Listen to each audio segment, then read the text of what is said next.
नमस्कार, हेलो। हम हर हफ्ते सुप्रीम कोर्ट की क्रिमिनल लॉ पे एक जजमेंट को समझेंगे। इस हफ्ते की जो जजमेंट है उसका नाम है मनुवा versus state of Uttar Pradesh. ये जजमेंट आई है 26 अगस्त 2022 को। दो जज का बेंच था। जस्टिस पीएस नरसिम्हा ने ये जजमेंट लिखी है। ये इंसिडेंट है 1979 का। अब सुप्रीम कोर्ट का फैसला आया 2022 में, लगभग 43 ईयर्स के बाद। ट्रायल कोर्ट ने फैसला दिया था 1981 में। 1981 में इलाहाबाद हाई कोर्ट गए थे। इलाहाबाद हाई कोर्ट ने लगभग 29 साल के बाद 2010 में फैसला दिया था। फिर 2010 में ये सुप्रीम कोर्ट आए हैं। अब 2022 में फैसला आया है। ओके, तो इंसिडेंट है 24 अगस्त 1979 का। एक ज्ञानी गांव है, बरेली डिस्ट्रिक्ट, उत्तर प्रदेश में। उत्तर प्रदेश में दो बरेली हैं, एक राय बरेली और एक बरेली जो नॉर्थ पार्ट है उत्तर प्रदेश में, वहां पे है। उस जगह की ये बात है। ज्ञानी गांव में एक कॉलेज है, चंद्रशेखर आजाद इंटर कॉलेज। उसके प्रिंसिपल हैं एक इकबाल बहादुर सक्सेना। उनकी हत्या का ये मामला है। तो 24 अगस्त 1979 को ये अपने ऑफिस के बाहर अपने एक दोस्त, अपने फैमिली डॉक्टर के साथ बैठे हुए थे। डॉक्टर का नाम है डॉक्टर असगर अली। ये मैं डिटेल्स इसलिए बता रहा हूं क्योंकि इन्हीं डिटेल के आधार पे सुप्रीम कोर्ट ने अपना फैसला दिया है। इसी के आधार पे ये फैसला पलटेगा या फैसला दिया जाएगा। डॉक्टर असगर अली उनके साथ बैठे हैं बरामदे में। दो कुर्सियां हैं, आमने सामने हैं ये। तभी प्रिंसिपल साहब अपने एक गार्ड फैजल मसीह, इनको बोलते हैं कि घर से एक दवाई की खाली बोतल ले आओ। घर भी उनका कैंपस में ही है प्रिंसिपल साहब का। तो जब वो घर से खाली बोतल लेने जाते हैं तभी तीन लोग, तीन अक्यूज A1 A2 A3, वो आते हैं, साउथ दिशा से आते हैं, गोलियां चलाते हैं और नॉर्थ दिशा में भाग जाते हैं। तो इन चीजों को ध्यान रखिएगा क्योंकि इन्हीं के आधार पे आगे फैसला होगा। अब डॉक्टर जो है वो इलाज करते हैं क्योंकि प्रिंसिपल साहब को गोलियां लगती हैं। डॉक्टर साहब उनको डिस्पेंसरी लेके जाना चाह रहे होते हैं ताकि उनका इलाज कर सकें। अपने कंपाउंडर को बुलाते हैं और खाट पे इनको लेटाते हैं फर्स्ट एड देने के लिए। और एक बैलगाड़ी में, क्योंकि 1979 का इंसिडेंट है, एक बैलगाड़ी में इनको अलीगंज पुलिस स्टेशन जाने के लिए भेज देते हैं। तो पुलिस स्टेशन में लगभग रात को 8:30 बजे एफआईआर दर्ज करवाते हैं। प्रिंसिपल साहब खुद अभी जिंदा है वो। तो 307 आईपीसी अटेम्प्ट टू मर्डर, इसके अंदर एफआईआर दर्ज करवाई जाती है। और प्रिंसिपल साहब बताते हैं कि इंसिडेंट कैसे हुआ। और क्योंकि उन्होंने A2, जो तीन अक्यूज थे A1 A2 A3, A2 के खिलाफ एक केस में गवाही दी है, इसलिए A2 उनको मारना चाह रहा था। तो ये सब प्रिंसिपल साहब खुद पुलिस को नरेट करते हैं।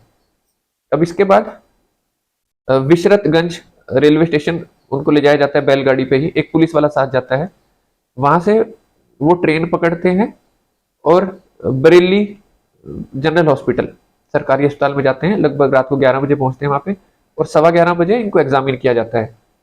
अब इसी बीच जो डॉक्टर साहब थे जो साथ में बैठे थे, प्रिंसिपल साहब के साथ जो डॉक्टर बैठे थे, वो बैलगाड़ी से 10 बजे रात को रेलवे स्टेशन पहुंचते हैं। तब तक वो ट्रेन जा चुकी थी प्रिंसिपल साहब को लेके। 12 बजे वो बरेली पहुंचते हैं और लगभग हॉस्पिटल वो पहुंचते हैं। वो 12 बजे की ट्रेन पकड़ते हैं और हॉस्पिटल 2 बजे रात को पहुंचते हैं। अब अगले दिन 25 अगस्त को, इंसिडेंट था 24 अगस्त का, 24 अगस्त 1979।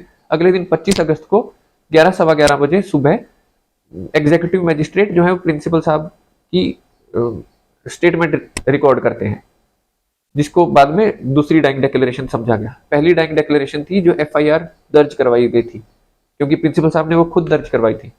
और उसमें जो दूसरी डाइंग डिक्लेरेशन है, इसमें इनको मेडिकल फिटनेस का सर्टिफिकेट भी दिया गया कि ये फिट है स्टेटमेंट देने के लिए। तो अब 3 दिन के बाद 27 अगस्त को इनकी मृत्यु हो जाती है। पोस्टमार्टम में बताया गया कि 7 गोलियां इनको लगी थी। अब ट्रायल कोर्ट तीनों अक्यूज को 302 मर्डर और 307 अटेम्प्ट टू मर्डर, क्योंकि डॉक्टर साहब पे भी गोलियां चली थी, उनको मारने की कोशिश की गई थी। तो 302 में उम्र कैद और 307 में 4 साल की सजा तीनों को मिली। रेड विद सेक्शन 34 के अंदर कॉमन इंटेंशन होता है। ट्रायल कोर्ट ने पहली डाइंग डिक्लेरेशन को ठीक माना जो एफआईआर दर्ज करवाई गई थी उस टाइम, और दूसरी पे यकीन नहीं किया क्योंकि दूसरी के अंदर 3 डिफरेंसेस थे वैसे कि प्लेस ऑफ इंसिडेंट कहाँ हुई थी। दूसरी डाइंग डिक्लेरेशन में बताया गया था कि घर के बाहर मारा गया है मुझे, गोलियां चली हैं, A2 ने मुझे पकड़ लिया, A1 A3 ने गोलियां चलाई हैं और 5-6 लोग और भी मौजूद थे। तो काफी मेटीरियल डिफरेंसेस थे, मोटिव का भी डिफरेंस था। उसमें बताया गया दूसरी डैंग डिक्लेरेशन में, क्योंकि उन्होंने A2 को कॉलेज से निकाल दिया, वो फेल हो गए थे, इस वजह से हमला किया उनके ऊपर। जबकि पहले ही बताया क्योंकि वो गवाह थे एक केस में उनके खिलाफ। और ट्रायल कोर्ट ने कहा कि जो दूसरी डैंग डिक्लेरेशन है वो लगभग 16 घंटे के बाद दी गई है, तो वो कंसल्टेशन और प्रायर डेलिब्रेशन यानी सोच समझ के बातचीत करके वो दी गई है, इसलिए उस पर यकीन नहीं किया। हाई कोर्ट ने भी दूसरी डैंग डिक्लेरेशन पे यकीन नहीं किया है।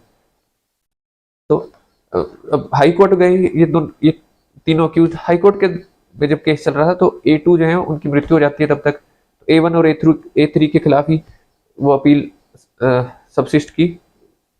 अब हाईकोर्ट ने कहा, उस हाईकोर्ट ने भी दूसरी डैंग डिक्लेरेशन को नहीं माना और पहली डैंग डिक्लेरेशन को ही माना। हाईकोर्ट ने कहा कि जो A1 A3 है वो क्योंकि A2 के साथ एसोसिएटेड है, तो उनका मोटिव A2 के साथ जुड़ा हुआ है।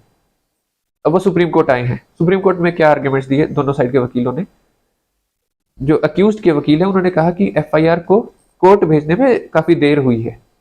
जो FIR है वो 27 अगस्त को भेजी गई थी, 24 अगस्त का इंसिडेंट था, 3 दिन बाद भेजी गई है। और इंसिडेंट कहाँ हुआ है इसमें भी डाउट है, इस पे हम आएंगे जब सुप्रीम कोर्ट एनालाइज करेगा कि इस पे डाउट क्यों है। और उनके वकील ने कहा कि PW1 जो गार्ड है जिनको वो दवाई की खाली बोतल लेने भेजा था, और जो डॉक्टर साहब हैं PW6, इनका बिहेवियर काफी अननेचुरल है। वो सुप्रीम कोर्ट अपने एनालिसिस में बताएगा, इनका बिहेवियर अननेचुरल है और कॉन्ट्राडिक्शंस हैं, तो इन पे यकीन नहीं किया जा सकता। और इन दो के अलावा कोई और गवाह है नहीं जो प्रोसिक्यूशन की स्टोरी को प्रूव करे। और कोई वेपन रिकवर नहीं हुआ है, उनके वकील ने बताया। अब स्टेट के वकील बोलते हैं कि एविडेंस जो है वो रिलायबल है और इनको ये जो दोनों गवाह हैं इनको कोई पर्सनल इंटरेस्ट तो है नहीं सजा दिलवाने में। अब सुप्रीम कोर्ट ने कैसे एनालाइज किया सारा केस और कैसे रीजनिंग दी। सुप्रीम कोर्ट ने 4 हिस्सों में बांटा अपना एनालिसिस। पहला हिस्सा था गवाही PW1 और PW6 की, मतलब वो जो गार्ड थे और जो डॉक्टर थे, जो डॉक्टर उनके साथ बैठे थे प्रिंसिपल साहब के, इन दोनों की गवाही। दूसरा प्लेस ऑफ ऑकरेंस, इंसिडेंट हुआ कहाँ पे है। तीसरा जो है वो लैक ऑफ मटेरियल रिकवरीज, कि क्या मटेरियल रिकवर हुआ। और चौथा जो है वो डाइंग डिक्लेरेशन, 2 डाइंग डिक्लेरेशन। इस तरह से एनालाइज किया। पहला सुप्रीम कोर्ट जो है वो FIR पे आए। FIR में सुप्रीम कोर्ट ने बताया कि पहला गवाह बोल रहा है PW1 बोल रहे हैं कि प्रिंसिपल साहब ने खुद लिखी फिर पुलिस को दी। जो PW6 हैं वो बोल रहे हैं कि नरेट की ओरली और पुलिस ने लिखी थी। और 3 दिन के बाद वो FIR पुलिस को भेजी गई, कोर्ट को भेजी गई थी। 24 अगस्त को इंसिडेंट हुआ था, 27 अगस्त को भेजी गई थी। अब सुप्रीम कोर्ट अपने एनालिसिस के पहले हिस्से पे आते हैं। पहला हिस्सा है गवाही, दोनों की गवाही, उनमें क्या गड़बड़ थी।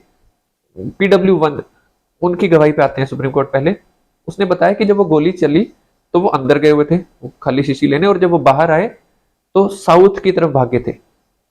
लेकिन क्रॉस एग्जामिनेशन के दौरान इसी गवाह ने बोला कि मेरी प्रेजेंस में गोली लगी है और नॉर्थ की तरफ भागे हैं। अब आगे सुप्रीम कोर्ट बोलता है कि इस इंसान पे डाउट है कि ये प्रेजेंस था भी कि नहीं और इसने इंसिडेंट देखा भी है या नहीं। अब सुप्रीम कोर्ट ने कहा कि ये इंसान पुलिस स्टेशन जाता है, इस बात पे भी डाउट है। क्यों डाउट है? क्योंकि इसी ने बोला कि वो रात को 8-9 बजे अपने घर आ गए वापस, सब FIR दर्ज करवा, FIR पुलिस स्टेशन पे सब होके। ज्ञानी गांव अलीगंज पुलिस स्टेशन से 3 किलोमीटर दूर है, तो ये पैदल पैदल जाते हैं, वहां पे 15-20 मिनट रहते हैं, उसके बाद वापस आ जाते हैं रात 8-9 बजे। तो सुप्रीम कोर्ट ने इस बात पे यकीन नहीं किया, क्योंकि FIR जो है वो रात को 8:30 बजे रजिस्टर हुई थी। अब सुप्रीम कोर्ट ने कहा कि हैरानी की बात है कि प्रिंसिपल साहब इतनी सीरियस हालत में है, ये रेलवे स्टेशन उनके साथ नहीं गए, ना हॉस्पिटल उनके साथ गए हैं, 10-12 साल से साथ काम कर रहे हैं प्रिंसिपल साहब के, फिर भी उनका साथ ना जाना बहुत ही अननेचुरल है। तो ये कहते हुए सुप्रीम कोर्ट ने PW1 की गवाही को एनालाइज किया, PW6 की गवाही। सुप्रीम कोर्ट ने कहा कि हॉस्पिटल जब ये पहुंचे हैं PW6 जो डॉक्टर साहब हैं, ये जब हॉस्पिटल पहुंचे डॉक्टर्स ने बताया कि इनको सिंपल इंजरीज थी। अब प्रिंसिपल साहब के साथ वो जो इंसिडेंट हुआ उसके बाद ये घर जाके इन्होंने पहले रेस्ट किया है और बाद में प्रिंसिपल साहब के साथ पुलिस स्टेशन गए हैं, लेकिन ये हॉस्पिटल नहीं गए उनके साथ, दूसरी बुल्लक कार्ट दूसरी बैलगाड़ी में गए हैं। इंसिडेंट जब हुआ था तो जब गोलियां लगी प्रिंसिपल साहब को, तो उनको फर्स्ट एड के बाद एक खाट पे बैलगाड़ी में पुलिस स्टेशन ले जाया गया था और बैलगाड़ी पे ही पुलिस स्टेशन से रेलवे स्टेशन ले जाया गया था। ये डॉक्टर साहब पुलिस स्टेशन के बाद से खुद दूसरी बैलगाड़ी में आए थे। प्रिंसिपल पहुंच गए थे रेलवे स्टेशन, उनके टाइम पे ट्रेन पे मिल गई थी उनको, लेकिन ये लेट पहुंचे थे। अब सुप्रीम कोर्ट ने कहा कि प्रिंसिपल साहब इतनी सीरियस हालत में थे, गन शॉट इंजरी थी, इतना खून बह रहा था, फिर भी उनके साथ नहीं गए। अब दूसरा हिस्सा था प्लेस ऑफ ऑकरेंस की, इंसिडेंट हुआ कहाँ पे। अब PW1 और PW6 दोनों बोल रहे हैं कि बरामदे में हुआ, वहां पे दोनों चेयर आमने सामने थी, वहां इंसिडेंट हुआ। लेकिन सुप्रीम कोर्ट ने बताया कि 7 गोलियां लगी हैं, और पुलिस स्टेशन के बाद जब वो हॉस्पिटल जा रहे हैं तो जो पुलिस वाला साथ गया था उसने बताया कि बहुत खून बह रहा था और आधी बेहोशी की हालत में थे। तो इतना खून अगर बहा है, गोलियां चली हैं, तो एक उस स्पॉट पे बिल्कुल भी पुलिस ने खून रिकवर क्यों नहीं किया। यूजुअली पुलिस जब ऐसे केस में मिट्टी के सैंपल्स या कोई कपड़ा जिस पे खून हो वो सब देती है केस के दौरान, लेकिन ऐसा कुछ भी इस मटेरियल में सुप्रीम कोर्ट बोलते हैं कि not even a single drop of blood was recovered और ट्रेस्ड। एक खून की एक बूंद भी नहीं रिकवर की गई पुलिस द्वारा। तो बहुत अनलाइकली है कि उस जगह पे ये इंसिडेंट हुआ हो। सुप्रीम कोर्ट आगे बोलते हैं कि गवाही के दौरान PW6 डॉक्टर साहब है, उसने एक जगह कहा था कि डॉक्टर प्रिंसिपल को तहमद से कवर किया गया था। तहमद एक तरह की लुंगी होती है, धोती ना, वो तहमद पुलिस ने पेश की केस के दौरान। अब ये था place of occurrence. Supreme court तीसरा आता है लैक ऑफ मटेरियल रिकवरीज, कि कोई वेपन रिकवर नहीं की गए हैं, और ना ही कोई एम्प्टी कार्ट्रेज उन गोलियों के रिकवर किए गए, ना ही पैलेट्स उस डिसीज की बॉडी से, प्रिंसिपल साहब की बॉडी से रिकवर हुए। कोई बैलिस्टिक रिपोर्ट नहीं दी गई है जब गोलियों का ही केस है कि गोलियां मार के हत्या की गई है। अब लास्ट सुप्रीम कोर्ट आते हैं डाइंग डिक्लेरेशन पे। सुप्रीम कोर्ट बोलते हैं कि 6:30 बजे शाम को हमला हुआ। डॉक्टर साहब ने बताया पुलिस स्टेशन में जाके कि A2 के खिलाफ गवाही दे रहे थे, इस वजह से हमला हुआ है। लेकिन जब नेक्स्ट डे जब स्टेटमेंट दी गई उसमें बताया गया कि घर के सामने हमला हुआ है, 5-6 लोग और भी थे, तो दोनों में कॉन्ट्रडिक्शन है। सुप्रीम कोर्ट ने कहा कि ट्रायल कोर्ट, हाई कोर्ट ने सही किया है जो दूसरी डाइंग डिक्लेरेशन को नहीं माना। लेकिन सुप्रीम कोर्ट ने कहा कि जो पहली डाइंग डिक्लेरेशन है उसमें भी वो आधी बेहोशी की हालत में थे, जैसे कि एक पुलिस वाले ने बताया, जो पुलिस वाला उनको पुलिस स्टेशन से रेलवे स्टेशन ले जा रहा था, कि वो आधी बेहोशी की हालत में थे। डॉक्टर ने भी कहा कि उनकी सीरियस हालत थी। तो ऐसी हालत में सुप्रीम कोर्ट ने उस डाइंग डिक्लेरेशन जो पुलिस को दी गई है उसको भी नहीं माना, क्योंकि वो भी मैच नहीं कर रही है बाकी सब इंसिडेंट से। अब सुप्रीम कोर्ट ने आगे कहा कि ट्रायल कोर्ट और हाई कोर्ट ने सही किया है जो डाइंग डिक्लेरेशन पे यकीन नहीं किया। सुप्रीम कोर्ट ने बताया कि जो केस है वो बियॉन्ड रीजनेबल डाउट प्रूव नहीं होता है, क्योंकि जैसा पीछे सारे रीजंस मैंने बताए, ये चारों पॉइंट्स, इस वजह से दोनों अपराधियों को सुप्रीम कोर्ट ने एक्विट किया, क्योंकि case beyond reasonable doubt prove नहीं हुआ।